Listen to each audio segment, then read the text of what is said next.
Alright, attention is the new economy. As you saw in the title, in this video, I'm gonna go straight into it. Look, if you have a low ass NPC looking at attention spam, couldn't care less, speed it up, whatever you do you. But now that the ones that don't need their attention are gone, let me deliver the value now. Alright, in this video, I'm gonna go over the before and after states, breakdown of a few of the most popular figure in the world of business. What do I mean by that? My goal right now is to show you what type of impact that this new form of leverage can have in your business without you having to work any harder. Look, man, I'm gonna go deep.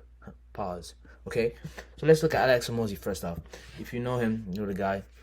You've probably seen him somewhere in the for page. Now, the problem with Alex Hormozi is that when he was starting off, he was one of this person who had a level 10 skill set. Actually, Russell Rosman told him this when he joined his masterclass, right? The guy, the owner, the CEO of ClickFunnels, maybe you know, right? He told him, look, man, you have a level 10 skill set, but a level 1 opportunity. So when he started off his journey, he was sleeping on the floor when he, in his gym floor when he started his gym, right? Now, thing with this guy, he acquired a great marketing skill. He's a great marketer, but he had a small audience and little to no leverage. But with that, though, within a decade, you know, he was able to scale from 100,000 a month to $1 million a month business, right? From his main coaching business, I think he was able to scale Gym Lunch to $1.6 million a month on recurring revenue. But he had multiple gyms. I think the combination of all of his gyms were able to generate him $4 million a month on recurring revenue, which is quite good. I mean, that's a lot of money, okay? Per month of recurring revenue, that's great. But that's nothing compared to what he's making right now, okay? And keep in mind, that was he did that in a decade, right? And that was before he started acquiring users and attention, and before he had a leverage offer. If you read $100 million offer, masterpiece. I read it. I don't want to talk about it because I'll just go off topic and talk for hours about it. But that was before he started acquiring users and attention and leveraging an amazing offer. Now, by acquiring, and keep in mind though, Alex Hormozi back then, he was a great marketer. Don't get me wrong. He was all about marketing, advertising, sales, you know, cold outreach, all that good stuff. But he was against actually making content and starting a personal brand and all that stuff. He didn't want to be known. Simply, he wanted to be rich and not known, right? Probably like you watching right now. But I'm telling you, when he leveraged an audience, he started making content because he saw Kylie Jenner, who became a billionaire at 21. He was like, what the fuck? She doesn't has more skill than I have, besides being pretty. Like, he actually was like, what is going on? He saw this trend coming. He realized the importance of generating attention is one thing, right? Marketing, sales, all that good stuff. But owning attention, having an audience, being your own platform is a whole nother thing. It's a whole nother level. And I'm gonna go really deep into this in this video. So pay attention. When he realized that in 2 years, remember, in a decade, he scaled his businesses to $4 million a month. Fair enough. In 2 years, he built a portfolio of companies worth of $200 million. That's crazy, okay? This is why he's spending hundreds of thousands of dollars on his personal brand now, right? Going back to Imran Ghazi now. We pretty much know his story. You probably already know him too. Broke kid from London. He had good marketing skills, which is why he was able to scale his marketing agency to $100,000 a month. Fair enough. I mean, the guy, he's not the smartest dude in the world. He's not the greatest agency owner in the world. Although $100K a month for an online agency is great, but there's people also that are making millions of dollars per month on online with their online agency, but they don't make as much money as he makes. If the skill is not the problem, what is it then? He is a great marketer. He leveraged a huge audience. He started a YouTube channel at what? 14, I think. Yeah, he started his YouTube channel at 14. He leveraged a huge audience and he had a leverage offer. Okay, so I think it took him like from 14 to 20. Fair enough. He became a millionaire at 18, right? He was making $100K a month with his online agency, which is quite good, but this is nothing compared to what he's making right now. He leveraged a huge audience with a leverage offer, and in 3 years, he's making like 8 figures a year now. All right, in 3 years, this is what leverage is. It's a multiplier, right? If we look at Durock, a great example again. This dude, in 20 years of his career, right? Great actor, great wrestler. He started to make $1 million per year. He had a net worth of $3 million, in his career as an actor and as a wrestler, and he was good at it, right? Pretty decent during all this time. He was building his brand, his personal brand, doing a couple partnership here and there. But once he leveraged that audience, my guy, he leveraged a great offer, and he built $1 billion company, Terramena, his tequila company, who's valued at $3.2 billion. And the crazy part is not even the amount of money he made. The timeline, my guy. He did that. Timeline, for sure, of course. Yeah. Timeline. In 2 years, he did what? It took him, in 20 years of work, he amounted a net worth of $3 million. Fair enough. In 2 years now, in 10 times less time, he made like 100 times more money. That's what leverage is. Leverage is what? Less input, more output. When you're able to detach your incomes from your time, when you're able to make money while you sleep, right? When you're able to put something out there and it gives you 10 times more, when you're able to put less input and get way more on the outcome, right? That's what leverage is. Leverage is a multiplier. That's what I want to go over when we look at Myron Golden. Shout out to this guy. Don't know if you know him. To me, he's probably one of the best business coach. One thing that he says often, and the first time I heard it, I was like, what are you talking about? He said, it's easier to make a lot of money in a short period of time than it is to make a lot of money rewind. It's easier to make a lot of money in a short period of time than to make a lot of money in a long period of time. What do you mean by that? Leverage. He said that he made his most amount of money. Actually, he sold $3 million in 3 point something million in 27 minutes. This is the most amount of money that he made in the shortest period of time. And he said that was the easiest money he've ever made. I was like, there's something I don't understand, right? There's a knowledge gap here, right? Which is why I study all of these guys and I want to go over this. And that's what he meant. That's when I understood. I mean, that's what he means by it's easier to make a lot of money in a short period of time than it is in a longer period of time when you have leverage.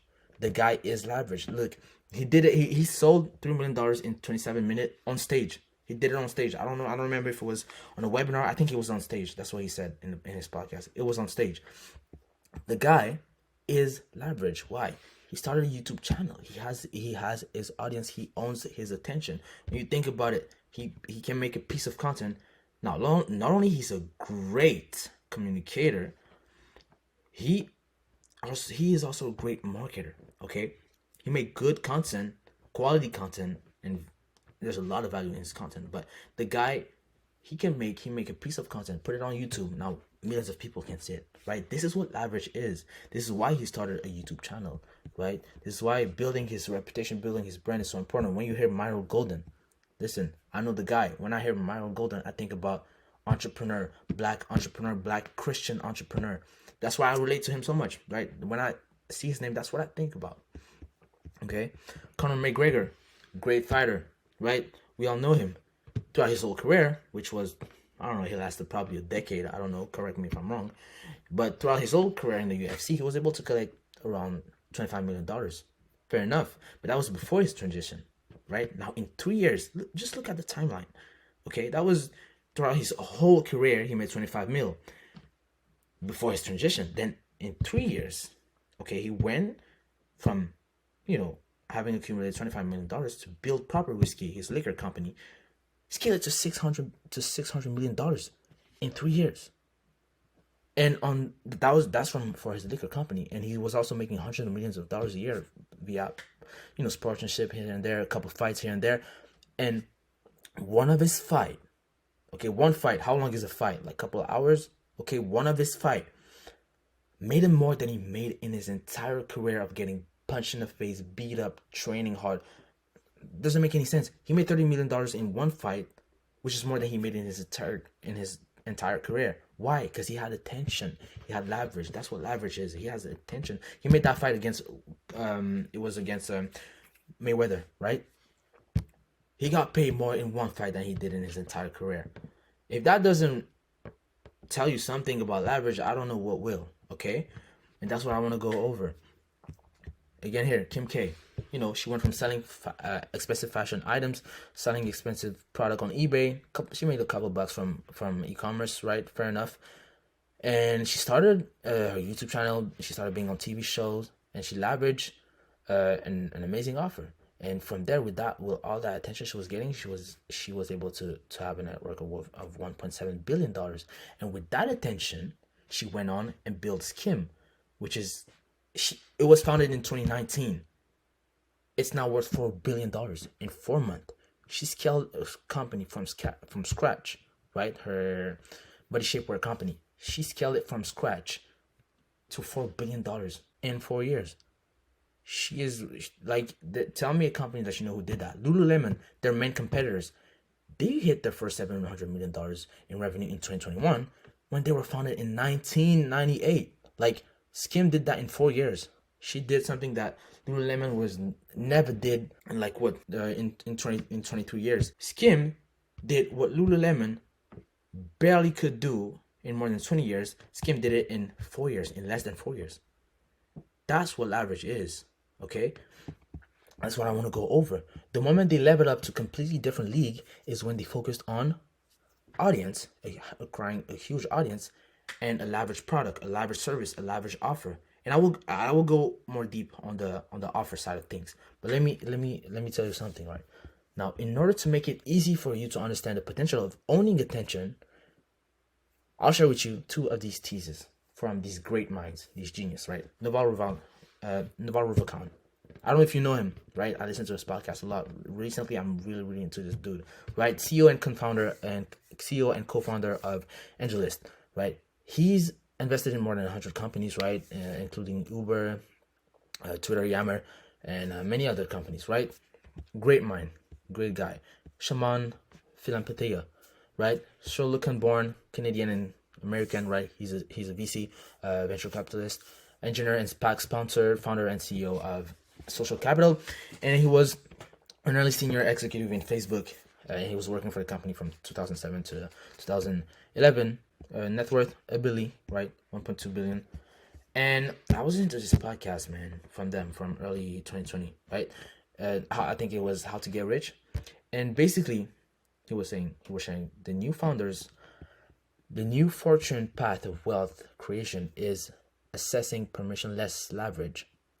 Okay, so what I mean by that is leverage, basically permissionless leverage times specific insight, a unique skill set equals MMM. Now the equals MMM, that's me, right? Money making machine. And I'm gonna explain why I mean what I'm saying. So permissionless leverage, what it is, it's the lever that the people I went over, the popular influencers in the business space, is the lever that they pulled that were able to get them to where they were. Permissionless leverage is the lever that you're gonna pull to be able to put less inputs and get more output. And the biggest two main lever, right? I made a video about this on my Instagram, and I think even Alex Hormozi talked about this, right? There's four main level of leverage. The lowest one being labor, right? Employees. Then there's capital, which is the money. You use people's money to make more money, like Warren Buffett does. And then there's the two one on top, which is media and code, right? Media is what Myron Golden used for his YouTube channel. Media is what Kim K used, right?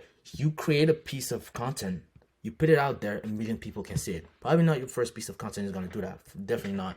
But you know what I'm saying. And the thing that media and code have in common is that it compounds. With code, is that you create a piece of code. You think about Facebook. This is why the biggest companies in the world right now are media companies. A piece of code, you create a piece of code, a piece of software, put it out there, a million people can use it. Media, same thing again. Piece of content, you create one, you film it once, record it once, upload it once, only once, and it could make you money while you sleep, right? And so permissionless leverage, and times unique skill set. This is what I'm talking about here. When I'm talking about your offer, your amazing unique offer, your leverage offer. That's what I mean by a unique skill set, something that you're good at. And on top of that, you want to add your life story and experience that make these skills unique to you. That's what's gonna be the final touch of your personal brand. Otherwise, if you don't do that, anybody can copy you. Anybody can replace you. And this is when I was saying, when I look at Myron Golden, when I know this guy and I've been listening to him for a while. When I see his name, I think about a black entrepreneur, a Christian entrepreneur, right? And I'm black myself, I'm Christian myself, so I relate to him way more now. Okay, you want to put your story behind this. Iman Ghazi, we all know him for, he's a broken from London. He grew up with a single mother. He had this chip on his shoulder of, damn, I'm broke, I hate this life, I need to get my mom out of this, right? He used to have an abusive father, and he hated to see his mom being in this situation, and that's the chip in his shoulder that made him the man that he is right now. He shared the story. This is why we relate to these people so much. When we look at Alex Hormozi, he talks a lot about his relationship with Layla. It's a fucking power couple, right? These people are taking over the world, building businesses and multi-million dollar businesses. That's why we relate to them so much, right? So you want to also add your own touch to it. And it's a tweet that Naval said, right? Code and media are permissionless leverage. They're the leverage behind the newly rich. You can create software and media that works for you while you sleep. This is what leverage is. When you're able to detach your time for the money that you make, when you can make money while you sleep. Leverage is a force multiplier for your judgment. Leverage is a multiplier. Judgment requires experience, but can be built faster by learning foundational skills. Okay? These skills can be a part of your offer now. Okay? Now, Shamat was asked on Lex Fridman's pod, right, in his podcast, what he would do if he was to start another social media app. And he said, I would focus on the content creator side of things because I believe that's where the puck is going. Why? Later down, he broke down 3 waves of how trillions enterprise value were created in the last 20 years, and why the tech companies are taking over the world. And I really, really want to go deep into this, right? And this is where you might want to focus and make a connection with what I was saying in the beginning of the video, right? So the first wave he was talking about was Google, right? And Apple. Their mission, create a platform and scale it. How are they doing this? They gave away the platform for free. Now, I want to stop here and make you think, like, Google, when you think about Google search, when you think about this, before Google was even out, before the internet was even the internet, people had to read books, go beat around the bush, go talk to experts and all of that to have access to information. Yo, when Google search came out, like, you would have access to everything, to the knowledge of the entire world on the tip of your finger. Okay, so this is extremely valuable. Why did they give it for free? When you think about their business model, you're like, ain't that stupid? Like, why you created this masterpiece and you're giving it away for free? Like, what are you doing? Now follow me there. They created an asset very valuable, but gave it away for free. Now I'm giving an example. I'm talking about Google Search, but it can be anything else. iPhone, SaaS, right? Anything. But let's stick to Google Search here, right? Now the way they did it is that their main goal here wasn't to sell that, because that's not, like, who were they going to sell Google Search to anyways? Their goal is that they focused on attracting billions of monthly users, right? So they created something very valuable for free to attract users and monetize on the back end by selling ads. Let me go even deeper. Okay, the main goal of doing this, giving away that much value, if you're giving away that much value, forget it. You won't need to do marketing anymore. It's gonna sell for itself. Now, the main goal here wasn't even to think about marketing. They were just focused on acquiring users because the value is in the users. What they did when they do that, they acquired user now. Now they have they were attracting billions of monthly users. They had access to their data. So they had users and they had the data of the users. Now what happens now? What happens when the companies want to come and they want to have access to the users? They want to have access to these users. They want to have access to the data that Google owns. That's what I mean by owning attention. Google had all the users, all the data from these users, and all the attention. They had all the eyeballs. Now, when companies want to have access to an audience, because a company needs attention to, convert these people. They need attention when they do marketing. So they want to have access to these people. They got to pay Google for it. So Google Google wasn't selling the platform. They're selling attention. This is what I mean by attention is the new currency. Okay? Now, that's how they monetize on the back end, if you see where I'm going. Now, the second wave, keep in mind what I just said, it's exactly the same thing, but on a lower scale. So, an automized version of the platform. Google and Apple, the big tech companies, when you think about Facebook, TikTok, Snapchat, Twitter, they work the exact same way. There's no way around. Look, Google, what are they doing? Their mission, create a platform. All these social media apps, their goal, their mission, create the social network. Pretty much the same thing. Same value created, right? A lot of value that they give away for free, right? That's how they were able to create trillions of enterprise. When you think about Meta, it is worth now $523 billion. How they did this? Guess what? They gave away the platform for free. Facebook, all these social media apps, their goal wasn't to monetize upfront. Their goal was to attract billions of monthly users because they knew that attention is scarce. Okay, they focused on attracting billions of users. And thought process now at this point, the thought process: if someone who gives away something for free and acquires attentions end up creating trillions of dollars worth of value, what happens when content creators do the same thing? What happens when content creators own their attention? What happens when content creators becomes the platform? They become the platform. Their users are their subscribers, followers, viewers. These people are the users. When you think about it, what's valuable here isn't necessarily the platform itself. What's valuable is the eyeballs. What happens when I'm always on my phone, always scrolling on TikTok, when everybody has TikTok?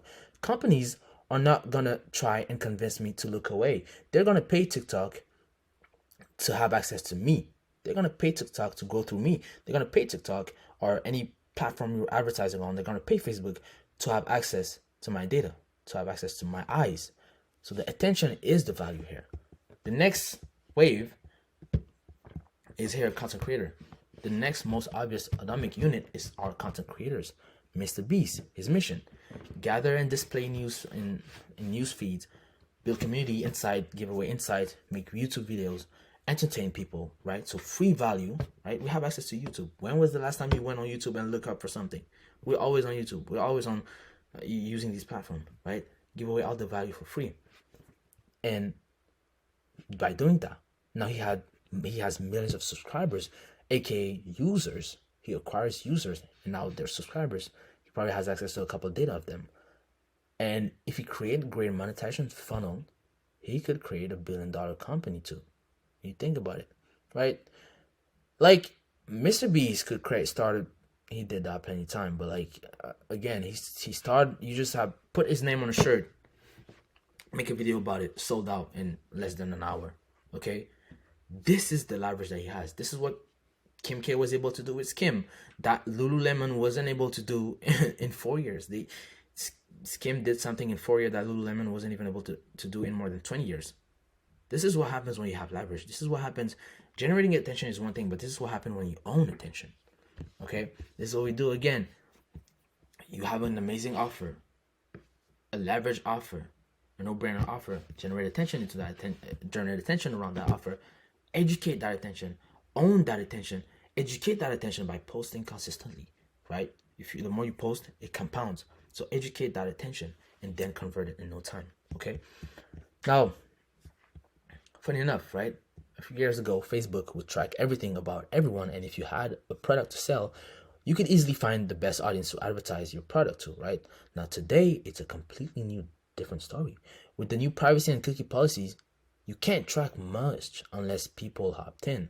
This is why when you open a new app or TikTok or whatever, you just download it, it asks you, allow Facebook to track your activity across other companies and websites. Now people have to let you allow them to have access to these data. But back then, this is why now, if you see where I'm going, this is why the cost of advertising is going through the roof, and this is why back then it was so cheap, right? Because everybody has access to the same attention. But what happens when there's content creators who own their own attention, content creators who are their own platform? You gotta pay to have access to their audience, right? Because this makes someone who owns an ideal audience even more valuable now than before, because to target that same audience that person had, you'd have to spend a ridiculous amount of money testing, right? You have to spend a ridiculous amount of money testing.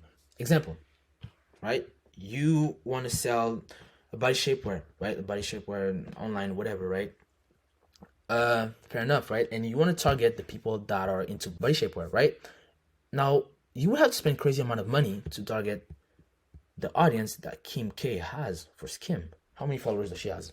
Pause. Let me check this right now. Matter of fact, I'm gonna have to delete my goddamn history if I do this. But anyway, who cares? Damn, I didn't even know. Yo, she has 364 million subscribers.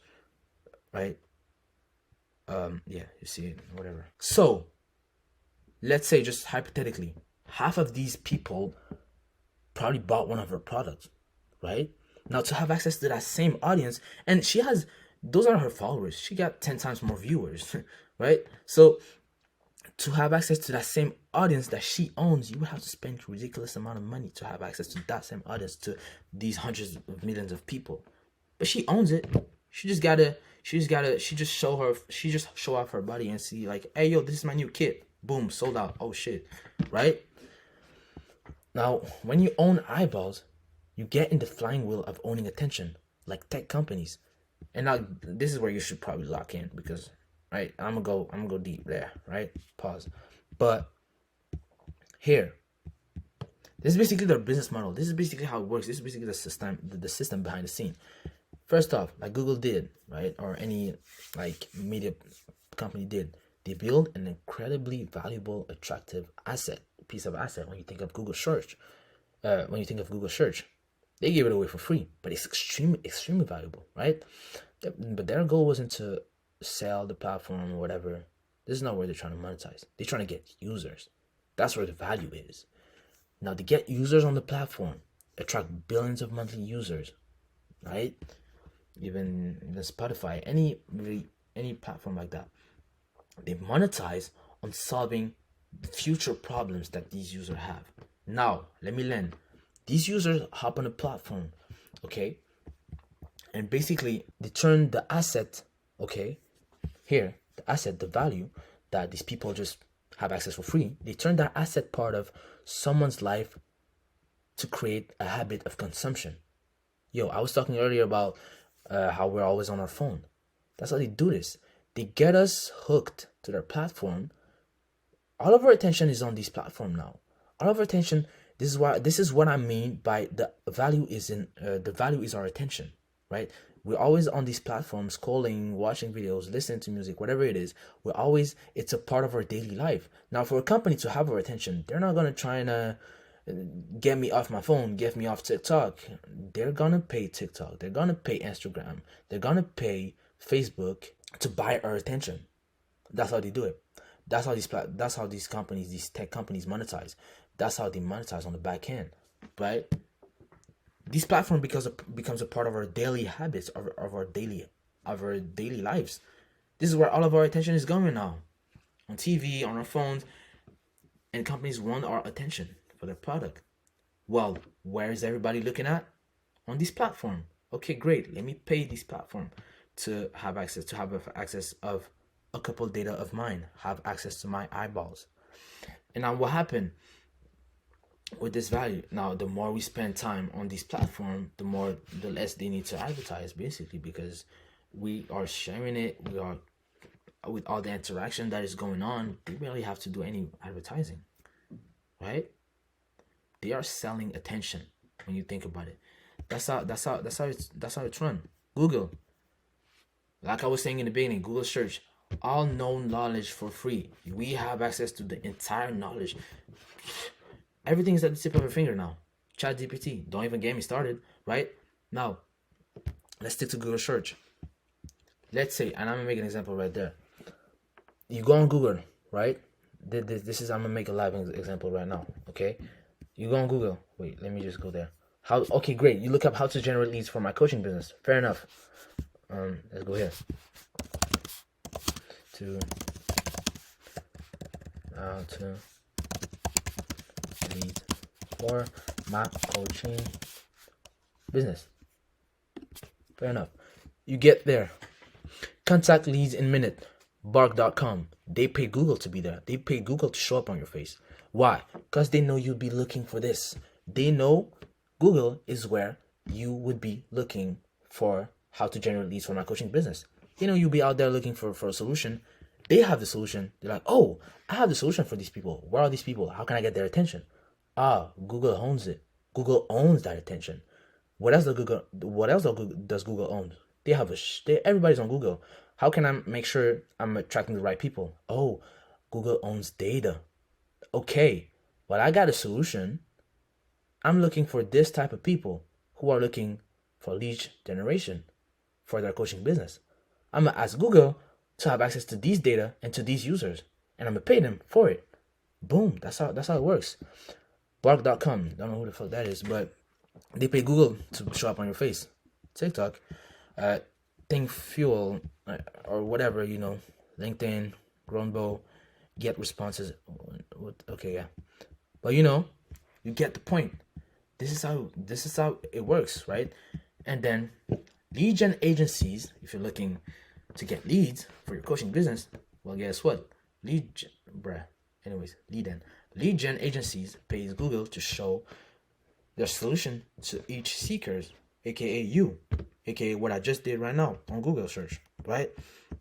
Same thing for Meta. They give a community to everybody for what? For free. Now, they recommend specific interests automatically to increase value. Now, I have a fitness product and I need a community and audience for gym rat, let's say. I need to have access to gym rat. I need to have access to gym rat people, right? To gym people. Who has data on these people? Fucking Meta, right? I pay them to have access to this. And the reason why UGC is so big now, right, is because company realize the influencers, the people with attention, people with an audience are the ones who owns half of the market, right? They owns half of their customers, literally. So for a company to have a piece of the pie, for a company to have a piece of this attention, they need to go through influencers now. When I was talking about these tech companies, how Meta do it, how Google Search does it, they own the data, they own the attention. Nowadays, influencers are doing the same thing. They own their own, they are their own platform. So companies to have access to a piece of the pie, they need to go through influencers to reach their audience too. So like, I don't know what examples could come on top of my head, but like here, why? And this is why UGC is so big. This is why UGC is so big, because companies realize that, oh, I want to have access to this audience, but shit, guess who owns it?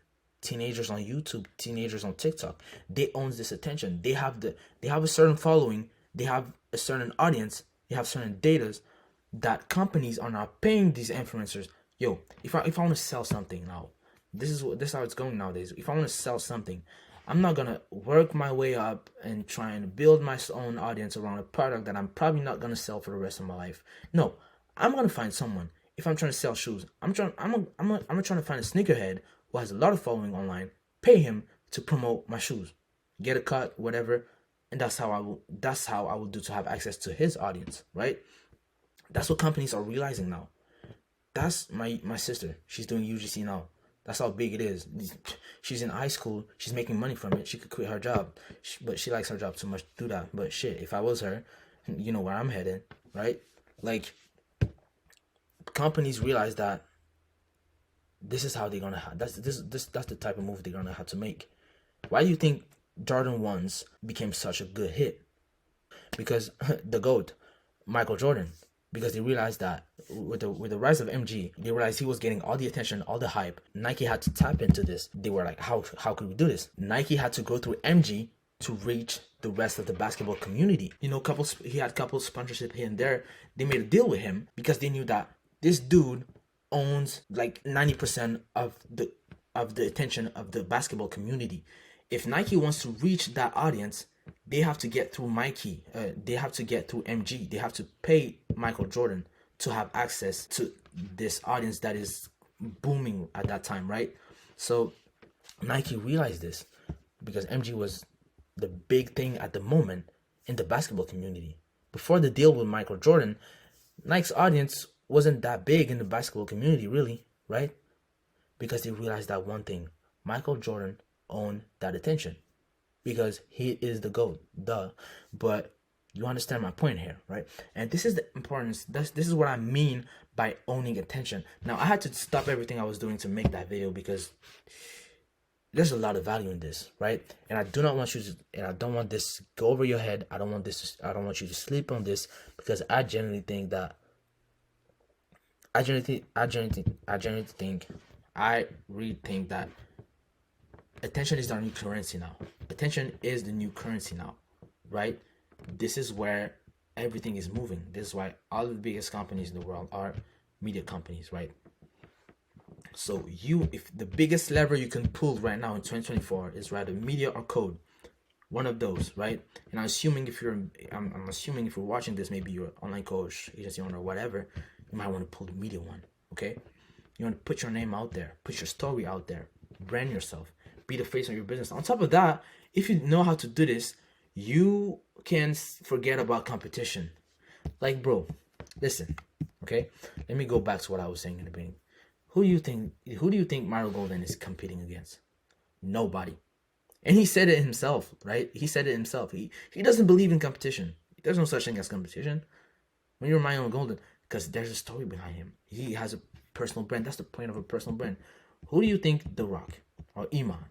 There won't be a second Iman. Who do you think Alex Hormozi is? He's probably the most competitive dude out there, but he ain't competing against nobody. Right? There's nobody better at being you than you. This is what you also got to keep in mind. This is what I learned from these people, right? And I wanted to share this, and I didn't want this to go over your head. So if you found this valuable, subscribe, throw a thumbs up, whatever. Comment your thought. If ever I said something controversial, whatever. I like to share my thoughts. But yeah, thank you for your attention. And yeah, my goal wasn't just to talk about attention, but my goal was, since I know that attention is the most valuable thing, I wanted to make sure that this video was worth your attention. So if you're still watching, thank you. Subscribe if you found this valuable, but most importantly, implement it. Don't just sit and let it go over your head. And yeah, take care.